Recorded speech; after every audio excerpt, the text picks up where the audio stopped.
Então, a semestralidade, ela se mostrou como um desafio, tanto para a equipe gestora quanto para os professores, né?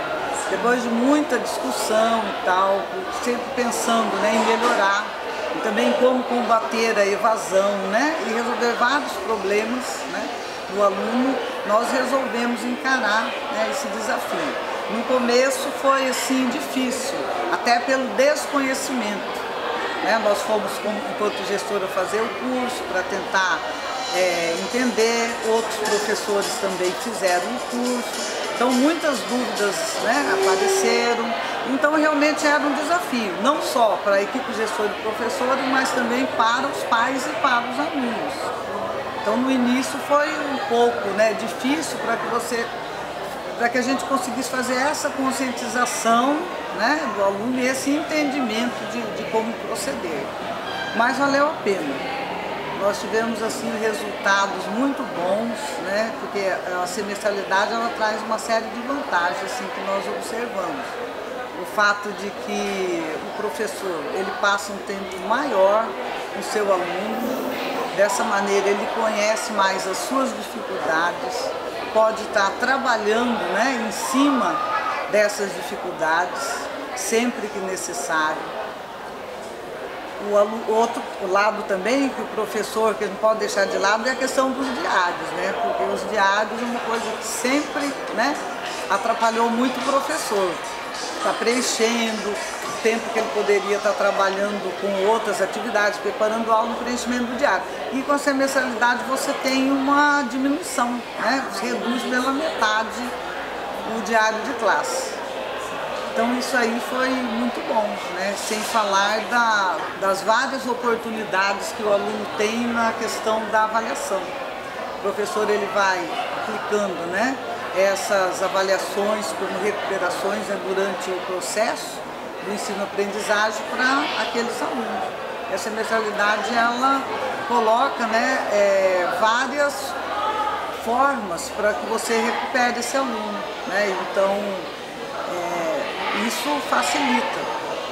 E essas avaliações, por exemplo, o aluno tem avaliação bimestral, tem avaliação semestral, ela tem durante o processo, quando ele passa de um bloco para o outro, ele, né, tem essa oportunidade no final do ano recuperar ainda as disciplinas do bloco anterior. E isso só nos demonstrou, né, demonstrou para a escola toda o resultado positivo, porque vários alunos passaram, né, em vestibular, alunos de terceiro ano, então houve assim, um aumento dessa aprovação, houve uma diminuição da evasão, sobretudo no ensino noturno. As professoras Rosângela e Neira trazem várias questões sobre o cotidiano de uma escola que trabalha no regime semestral. Uma delas é a questão do diário. A sua redução permite que os professores gastem mais tempo com os afazeres pedagógicos e menos tempo com a escrituração. Outra questão não menos importante é o processo de recuperação. A recuperação ocorre ao longo dos dois blocos, não como se fosse um bloco estanque e que não tivesse conexão com o ano letivo. Outra questão que não menos importante que aconteceu nessa escola foi a redução do índice de evasão.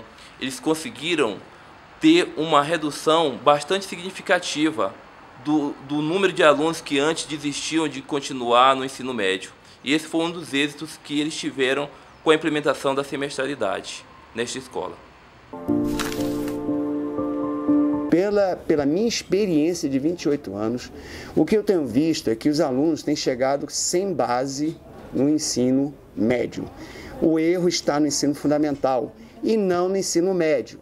E aí eu quero enriquecer essa reflexão, que os doutos em pedagogia comecem a estudar o ensino fundamental. Por que está acontecendo que o aluno não sabe ler direito e não sabe, por exemplo, fração, não sabe somar direito, não sabe multiplicar, só sabe fazer isso com calculadora.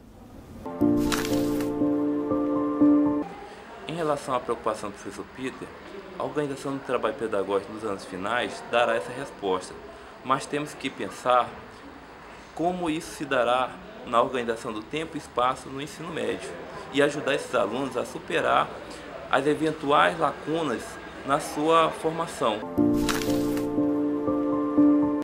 Esses alunos que saem do ensino fundamental, dos anos finais em particular, e vão para o ensino médio, representam um funil. Muitos deles não chegam ao ensino médio. Onde estão esses alunos? Onde eles se encontram? Se não estão no ensino médio, nem na EJA? É uma pergunta que nós colocamos como desafio aos professores. Sobre a semestralidade, eu, na verdade, não sou muito a favor. Como eu sou professora de matemática, não vai influenciar em nada nas minhas aulas, né? Mas eu penso que os estudantes eles têm muitas deficiências e por diversos motivos vindos do ensino fundamental. E quando a gente faz, na minha opinião, separa os conteúdos por semestre, a gente pode até conseguir dar o conteúdo por dar mais aulas num período mais curto. Mas eu penso que os estudantes não vão ter tempo suficiente para amadurecer certos conhecimentos, principalmente, eu acho, na área de exatas, como a química, a física. Então, para mim, eu acho que a semestralidade ela tem esse problema, porque além de ser, eles vão ver muito conteúdo em um semestre só, e além disso, vão passar um semestre inteiro sem estudar aquela disciplina. E por o que eu sei, caso as estudantes não passem determinadas disciplinas de um semestre para o outro, por exemplo, se ficarem em 3, 4 disciplinas que não foram bem sucedidas, eles farão trabalhos, que é a recuperação paralela no semestre seguinte. Só que quando você faz uma recuperação paralela, é diferente de você ter aula e ter alguém para te explicar e para você realmente poder ter a chance de amadurecer e de aprender aquele conteúdo. Então, fazer trabalho, que é o que acontece muito na recuperação paralela, não é um jeito melhor, eu penso, de conseguir ensinar aquilo que não foi aprendido durante o semestre anterior. Para que a semestralidade represente uma mudança de fato e positiva na educação, é preciso que o docente repense suas aulas numa nova dimensão de tempo e espaço de aprendizagem.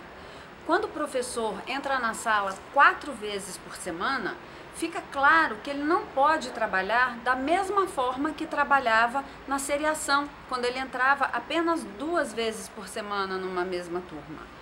A professora Ângela, do CEAM, tem razão quando diz que simplesmente fazer trabalhos não é a melhor forma de recuperar a aprendizagem dos alunos. O próprio conceito de recuperação é discutível e nós vamos estudar isso ao longo do curso. Por ora, é importante lembrar que o que garante a aprendizagem é a qualidade do trabalho pedagógico desenvolvido ao longo do ano ou do semestre letivo. E a semestralidade, nós vamos ver também ao longo do curso, favorece algumas ações pedagógicas que melhoram a qualidade dessa aprendizagem. Nós vamos agora iniciar um breve debate a respeito dos marcos legais da semestralidade. Em âmbito nacional, nós temos a Lei de Diretrizes e Bases da Educação, que prevê a possibilidade da escola se organizar em séries anuais, períodos semestrais, ciclos, etc. Não é uma determinação da LDB no seu artigo 23, é apenas uma previsão que então os estados, as unidades da federação, os municípios podem adotar ou não. O que mais interessante que traz o artigo 23 é que esta opção se dá sempre que o interesse do processo de aprendizagem assim o recomendar. No âmbito aqui do Distrito Federal, nós temos como previsão legal o Plano Distrital de Educação, que na sua meta 3, estratégia 3.3, prevê essa adoção em todas as escolas de ensino médio, a partir do ano de 2018, do modelo de organização escolar em semestralidade. Enquanto, então, a LDB faz uma previsão, no nosso caso aqui do Distrito Federal, o Plano Distrital de Educação faz uma determinação pela adoção do regime escolar em semestralidade. No caso do ensino médio diurno, nós temos os 2 blocos, né? Nos 2 blocos, temos como disciplinas comuns língua portuguesa, matemática e educação física. Então, essas 3 disciplinas, esses 3 componentes, compõem os 2 blocos. E depois, especificamente, cada bloco se constitui da forma que vocês podem ver aí agora. Esses blocos estão detalhados nas diretrizes da organização semestral, né, na semestralidade. Vocês podem consultar no material impresso que vocês têm em casa ou no site da secretaria tem o arquivo digital. No caso do diurno, nós também temos 2 blocos, só que apenas língua portuguesa e matemática são disciplinas que compõem os 2 blocos, diferentemente do diurno, em que educação física também fazia essa composição nos 2 blocos. E aí vocês têm os componentes definidos por cada bloco, a carga horária e quando eles acontecem, se no bloco 1 ou no bloco 2. É interessante frisar que a escola não tem autonomia para alterar as disciplinas que compõem cada bloco. Isso porque, numa possibilidade de transferência escolar, o aluno precisa ter a garantia de que na sua escola destino ele terá a oferta dos 2 blocos na mesma constituição em que ele cursava na escola de origem. Na organização do trabalho pedagógico na semestralidade, nós temos alguns fatores que são essenciais. Nós temos a ressignificação do tempo escolar, é uma ressignificação que começa desde o PPT da escola até a organização curricular da escola, né? É importante dizer que, do ponto de vista dessa ressignificação, em observação aos princípios da flexibilidade, da relação teoria e prática e da interdisciplinaridade, essa ressignificação precisa ser feita de forma coletiva ou por bloco, por meio de unidades didáticas, por exemplo, e cada unidade didática definindo temas ou dimensões dos multiletramentos que servirão de eixo para o trabalho pedagógico em determinado período. Esse período pode ser quinzenal, mensal ou bimestral. Tudo depende do planejamento que a escola definir. Um outro fator importante é o fortalecimento dos espaços da coordenação pedagógica e do conselho de classe, a coordenação pedagógica como um espaço de formação continuada privilegiado e também como um espaço de garantia de que o trabalho pedagógico não vai se dar de forma fragmentada. Na organização por blocos, esse trabalho precisa ser feito de forma unitária, de forma integrada entre os blocos e dentro dos blocos também. E o conselho de classe visto como um momento de avaliação e de articulação entre os blocos, para que não haja uma quebra muito rígida na passagem de um bloco para o outro no meio do ano. O outro fator é a diversificação das estratégias de ensino-aprendizagem. Agora que nós temos essa ampliação do tempo de contato entre professor e aluno, é possível que a escola diversifique suas estratégias de ensino-aprendizagem. É possível, por exemplo, que a gente adote os passos da didática da pedagogia histórico-crítica, que é a teoria em que se fundamenta o nosso currículo. E esses passos são a exploração da prática social inicial dos estudantes.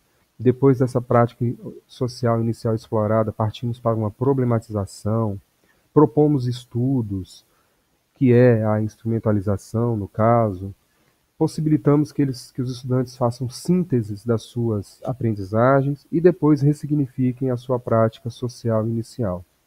Dentro dessa diversificação de estratégias de ensino-aprendizagem, também temos a possibilidade de organização de reagrupamentos interclasse e interclasse e também de projetos interventivos, sempre tendo como foco a promoção das aprendizagens.